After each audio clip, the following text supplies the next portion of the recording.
We have already seen that if you have a zero form, in other words a function, from an open set to R, then we can differentiate that function and get a one form. That is, we have already defined for f from u to R the one form df av, which is just going to be nothing but the classical derivative acting on v. Okay, so here v is in Rn and a is in u. So a zero form can be differentiated to get a one form, and this was very important when we stated and proved the fundamental theorem for line integrals. The fact that if you integrate along gamma df, you just get the endpoints f of gamma of b minus f of gamma of a, right? So we were able to transform the integral of a one form into the values at the endpoints. So in some sense, this is going to be the prototype result, which is ultimately going to be generalized to Stokes' theorem in the future.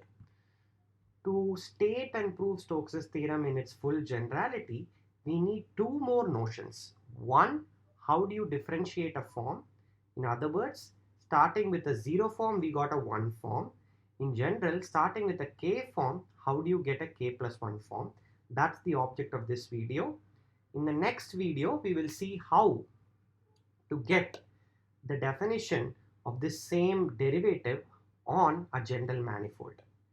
One other notion we need, that is the notion of manifold with boundary. So ultimately Stokes' theorem will allow us to interchange the boundary of the manifold and put that boundary on the form. So these vague remarks might sound strange right now, but it will start to make sense in the coming videos. I'm going to define the exterior derivative of a form now, but I'm not going to give any physical interpretation. There are several physical interpretations and motivations for defining it this way.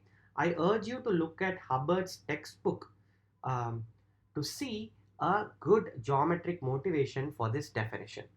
For the time being, I'm going to just give an ad hoc definition and hope that you check what the physical interpretation is from Hubbard's textbook. So here is the definition. Here is the definition, and this is the definition of exterior derivative. Exterior derivative, and the definition runs as follows: let U subset of Rn be open. So U is going to be treated as an n-dimensional manifold. The general definition, ultimately, when we give it for general manifolds in the next video, we will just transfer what we have learned for open sets to images of parameterizations. So let U subset of Rn be open.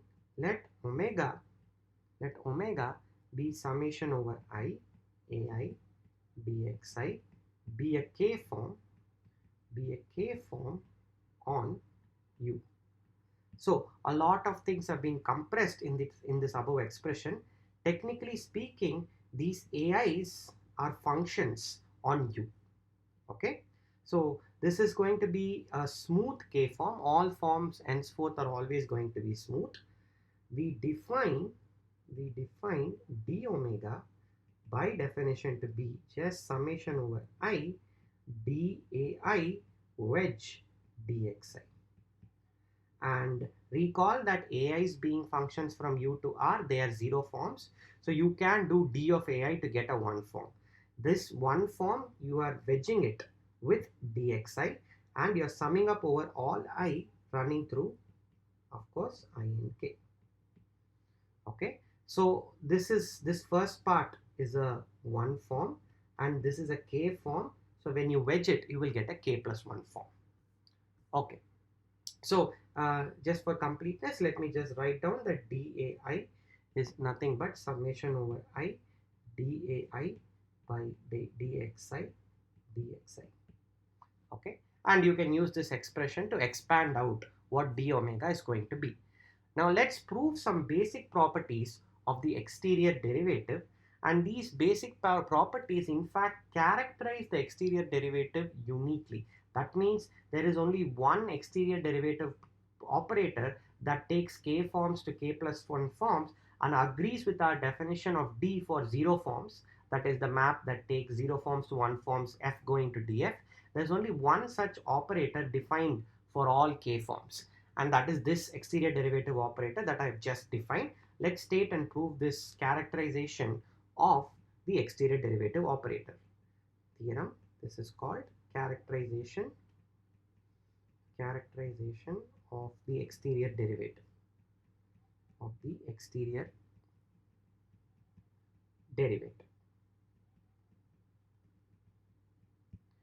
The operator D enjoys the following properties.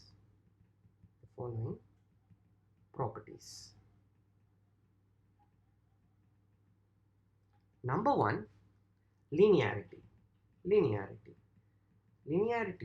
just says that d of omega 1 plus c omega 2 is d omega 1 plus c d omega 2.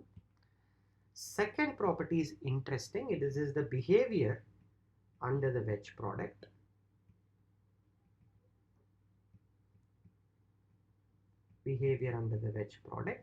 This just says that when you take d omega wedge eta, it is not quite going to be equal to d eta wedge omega, because these things, after all, there is some inherent asymmetry. This is actually d omega wedge eta plus minus 1 power k omega wedge d eta, okay, where omega is a k form. Okay, so this k sort of comes out. There's a 1 minus 1 power k coming out. Okay, the third condition is called the co-cycle condition. You will understand why it is called a co-cycle condition if you ever take a course in algebraic topology, and also the reason for my mystical remarks about taking the boundary of a manifold and putting that boundary on in front of the form. I said that you take boundary. This exterior derivative operator is in some sense taking the boundary of the form. What that means really, we are not at a stage where we can explain why taking the exterior derivative is like taking the boundary. That you will understand once you take a course on algebraic topology. So anyway, this co-cycle condition just says that d of d omega is 0. Okay. In other terminologies for this is to say that the differential of a form is actually closed or something like that, you can say. Okay, now is the uniqueness part. Furthermore, if D is another operator that takes k forms to k plus 1 forms on U, that agrees with D on 0 forms and has the above three properties. So if you take another sort of derivative operator with all these properties, then D is exactly the same as this small d. That means there is a unique operator that takes k forms to k plus 1 forms that agrees with the usual taking derivative for 0 forms and enjoys these three properties. That operator has to be this defined operator D, small d. Okay, now the first two parts are really routine, and we are towards the end of a very difficult course, and by now you should be quite adept at proving such simple stuff. So the first two properties are left as exercises. First two properties are left as exercises. So let's just prove property 3, which is the co-cycle condition. This is the co-cycle condition. And here actually I have assumed that the form is C infinity smooth, but actually if the coefficients AY were just C2 smooth, that would be enough. And if you have been paying careful attention, when I said C2, it should have occurred to you that somewhere equality of mixed partial derivatives is going to be used. So let's write down omega as summation ai dxi.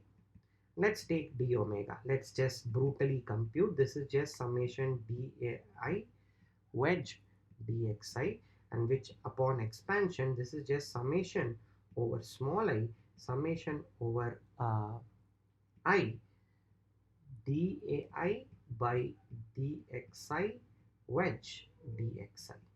So I have brutally expanded the whole thing and used various properties of the wedge product to get this. Okay.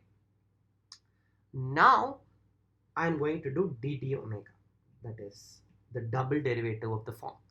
This is going to be summation over j, summation over I, summation over capital I, dai by dxj dxi wedge dxi. So this should actually be a squared. Okay. So this just comes by repeating, applying the definition of the derivative of a k form once again.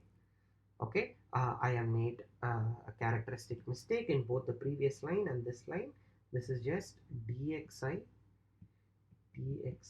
wedge dxi, and here I have forgotten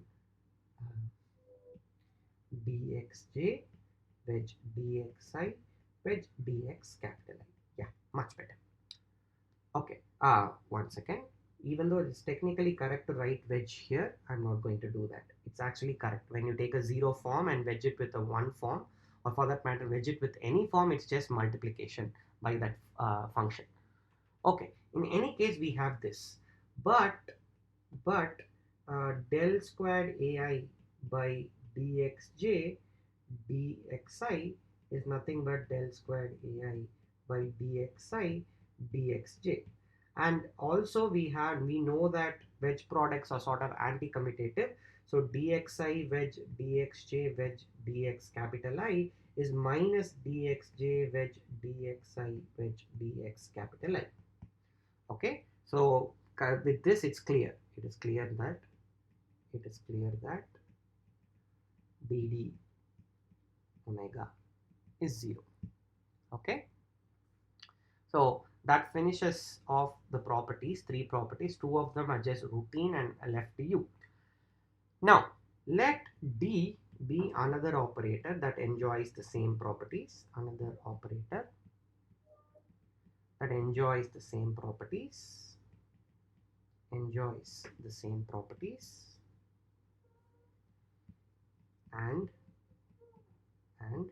agrees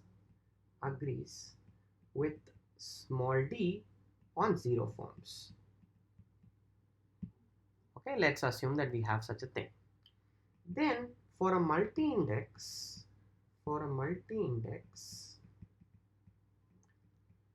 I equal to I1 dot ik, by repeatedly applying the second property, the second property talked about that skew symmetry or something like that. By repeatedly applying the second property, let me flash back the second property. So this is the behavior under the wedge product. There is sort of this some sort of skew symmetry or anti-symmetry or whatever you want to call it. D of omega wedge eta is d omega wedge eta plus minus 1 par k omega wedge d eta. So repeatedly applying the second property to the form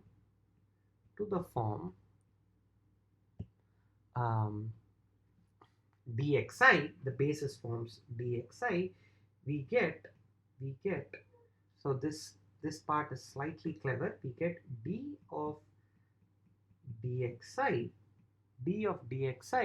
is just summation j running from 1 to k plus or minus dxi1 wedge wedge d of dxij wedge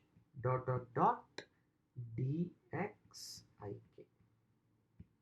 Okay, Now, why is it plus or minus? In fact, you can figure out what the sign is by thinking out uh, um, each term, how many layers in you are. This is because there is this minus 1 power k factor coming in. There is this minus 1 power k factor coming in. It is for this reason that that term is there. Okay, so you can figure out what it's going to be, what the sign is going to be by carefully keeping track, but I don't want to do that. I know that each in front of each such term there is going to be a plus or minus. Okay, so think about why this is true just from the second property. Now d of dxi is nothing but um, d of dxi, which is just d dxi, because small d and capital D are the same on functions. But d squared, d applied to dxi, is just 0. Okay, so consequently, the net upshot is when you hit d on these basis forms dxi, you get a grand 0 irrespective of what I is.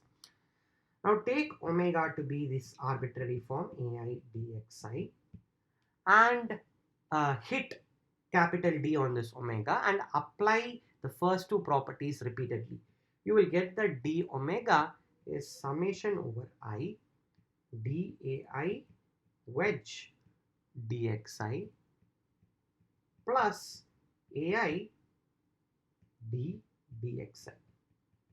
Technically there is a wedge here, but as I mentioned, wedging between a 0 form and any form is just multiplication, so I can just ignore that wedge. So this just comes from the third property. And since this is a 0 form, ai is a 0 form, there is no sign in front. Because minus 1 power k would just be 0. Okay, so we get this by the second property. But from what we have shown, of course, I am also using the first property. I'm using a linearity a lot to write out this expansion. I'm in fact shifted the d inside the sum. So I require both the first property and second property to write this huge expression. Anyway, coming back, we know that d of dxi is 0. So we get that d omega is summation over I dai wedge dxi, which because d, capital D and small d agree on 0 forms, this is just dai wedge dxi, and we are done. Okay, we have shown that capital D and small d agree. So this characterization is going to be very, very useful. That is not only that the operator D satisfies some nice properties, but rather that it is the unique thing that satisfies these properties. And we are going to use that in a clever way in the next proof. So this proof without using this uniqueness is quite long. And with this uniqueness, it sort of becomes magic. So this is pullbacks and wedges commute. Okay, sorry, pullback and derivatives commute. Pullbacks and exterior derivatives commute, not wedge. Okay, what does this say? Let omega be a k form on the open set U. Let f from V to U be a diffeomorphism where V is another open set in Rn. Then pulling back by f star of this exterior derivative is nothing but d of f star omega. You can apply f star and d in whatever order you please. So the way I've written it, it looks really funny. So let me just fix it. This looks better. So you can apply the pullback first and then take the exterior derivative, or first do the exterior derivative and then do the pullback. It doesn't matter, both are same. So proof. What we are going to do is we are going to exploit the uniqueness by sort of applying another operator and use the uniqueness to get this. So this is the clever bit of the proof. Define the operator capital S on forms defined on U, on forms defined on the open set U, by you start with a form, then what you do is you take F inverse star.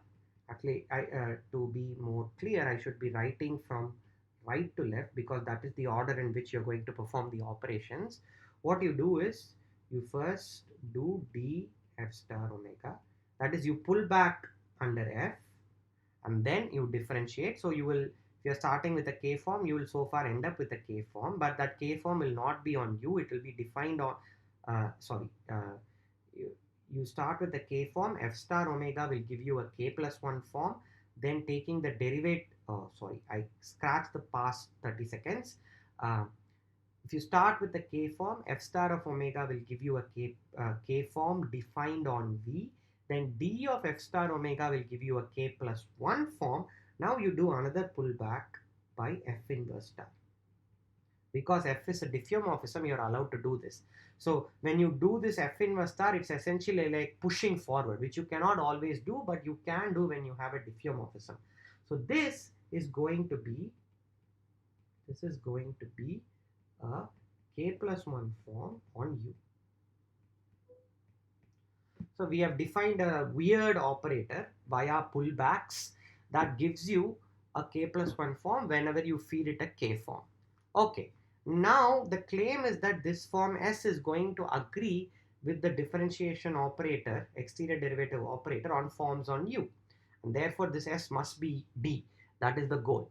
Now to do that, let's first check that it agrees on zero forms. So if G from U to R is a function, then look at the formula omega S F A E I.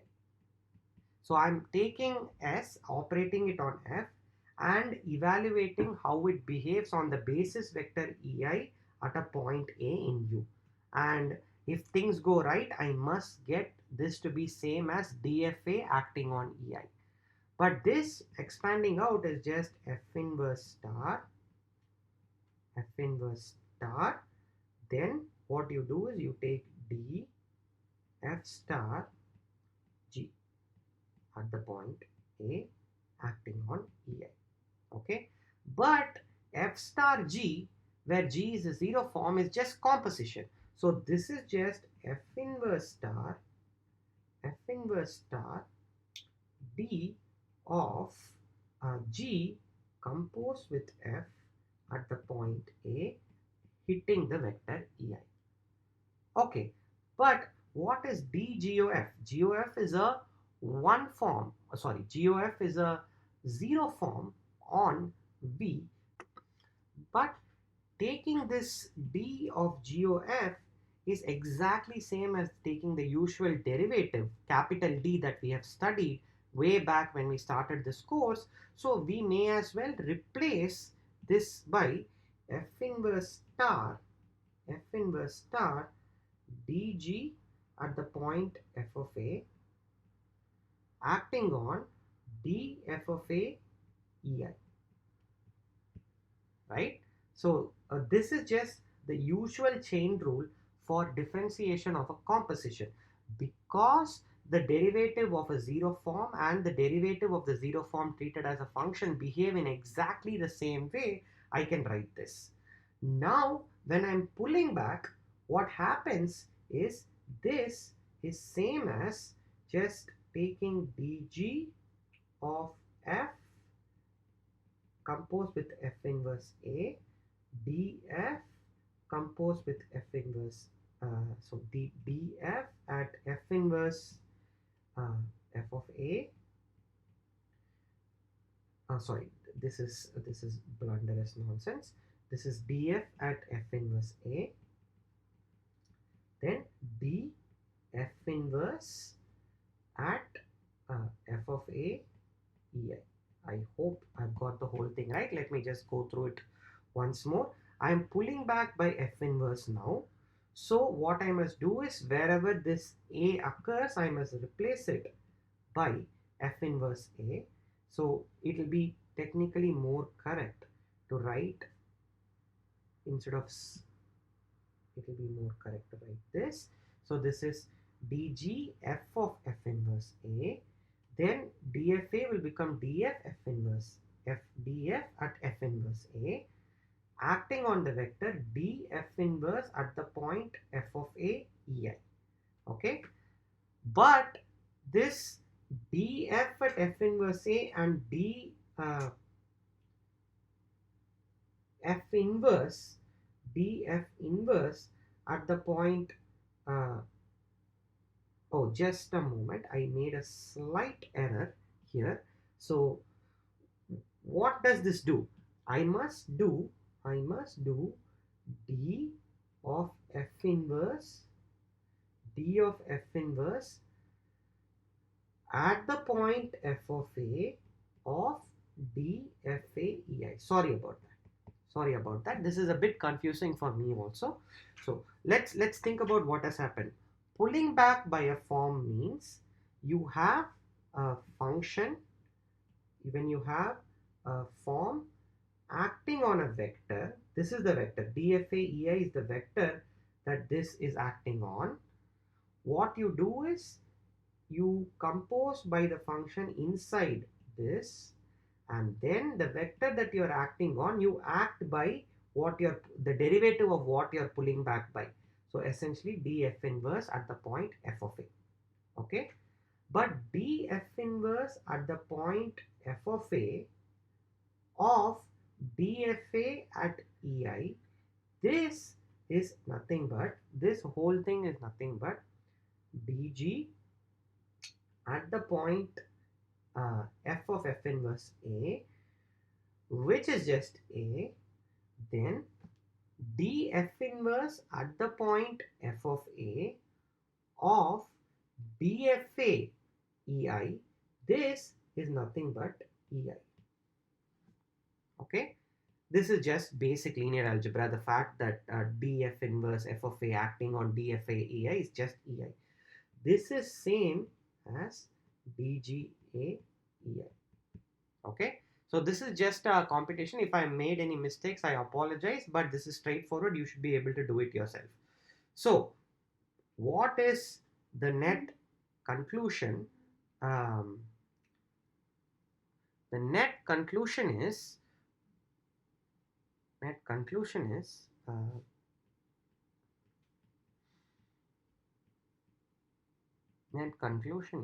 S agrees with D on zero forms. I just noticed that I might have made another typo here. This is of course SG. Okay. Yeah. Anyway, this is a computer routine. This is also a routine computation. So please do it yourself. So S agrees with D on zero forms. Now we have to check the three properties. So that is routine computations again. Routine computation shows this S has the three characteristic properties.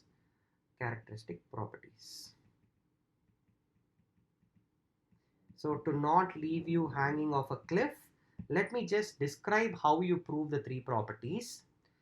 The first condition follows because both pullbacks and the exterior derivative are just linear. From that, it just immediately follows that this S will be linear. The second property follows because pullbacks behave well with respect to wedge products that we have seen. When you take F star of wedge, that's just taking F star and then doing the wedge. So the second property follows from the fact that pullbacks behave well under wedges and the fact that small d has the second property. So essentially we have pullbacks and small d. Small d already has second property, and these this pullback and this pullback will behave well under wedge products, so that will be easy to prove. And finally the last property, this involves a little bit checking. So suppose you want to take S of omega. This is going to be a really complicated looking expression that I'm almost surely going to get wrong. This is F inverse star D of F star F inverse star. Yes, I think so far I have not made any blunders. Yes, I have made a blunder. This should be D of F star F inverse star the whole star D of F star omega. I hope this is correct. If not, I can only apologize. I have no clue how many parentheses I need to close. I'm just putting a random number that looks correct. Okay, S of omega will be this complicated expression. By the chain rule for forms, for forms, uh, one moment, let me just think. Did I make a blunder? Yes, I did make a blunder. F star of, this should look like this. F star of F inverse star of this whole thing. Okay, so I'm really sorry. This is just an extremely complicated expression that I'm bound to get wrong unless I am put in front of a gun and I have to solve it to save my life.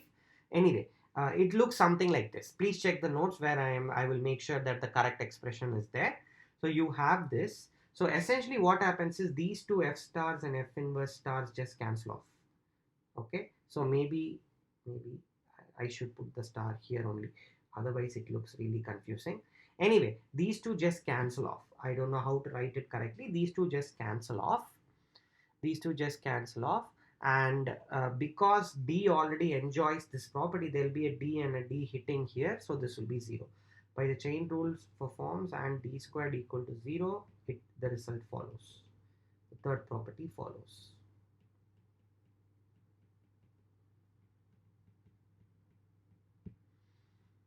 Okay, so what we have now is we can conclude that this complicated expression S is equal to D, but S was F inverse star D of F star omega. Okay, and this is equal to D. Now taking F star on both sides and using the chain rule, we will get D F star omega is F star D omega. This follows by applying F star on both sides. Okay, so this concludes the three properties for S. Therefore, S must be D. Okay, sorry, S is D follows from the three properties, but the fact that S equal to D implies that the derivative and the pullback can be commuted follows from the chain rule for pullbacks. This concludes this video. In the next video, I will define exterior derivative on manifolds. This is a course on real analysis, and you have just watched the video differential of a form.